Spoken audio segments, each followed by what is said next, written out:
በመላው ዓለም ያላችሁ ክርስቲያን እህት ወንድሞቻችን በአርሲ ለተገደሉ ክርስቲያን እህት ወንድሞቻችን በቻላችሁት አቅም ድምጽ እንድትሆኑ በልዑል እግዚአብሔር ስም ወንድሜ ጥሬን አስተላልፋለሁ።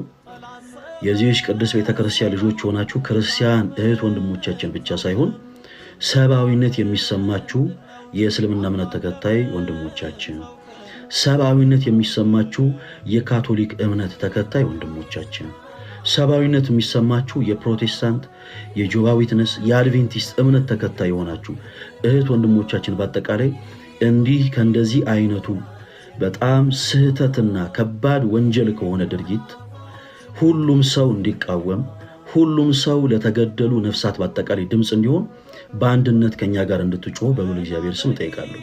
በመላው ዓለም ያላችሁ ክርስቲያን እህት ወንድሞቻችን በአርሲ ላይ በተለይ በቤተ ክርስቲያንና በምዕመኖቿ ላይ የተደረገው ድርጊት እጅግ በጣም ከባድ፣ ሁሉም ሰብአዊነት የሚሰማው ሰው በአጠቃላይ የሚቃወመው ትልቅ ወንጀልና ድርጊት ነው። በቻላችሁት አቅም ስፔሻሊ በውጭ ዓለም የምትኖሩ ክርስቲያን እህት ወንድሞቻችን በተለያዩ አይነት ቋንቋዎች ስለነዚህ ነፍሳት ድምፅ እንድትሆኑ በልዑል እግዚአብሔር ስም እንጠይቃለን።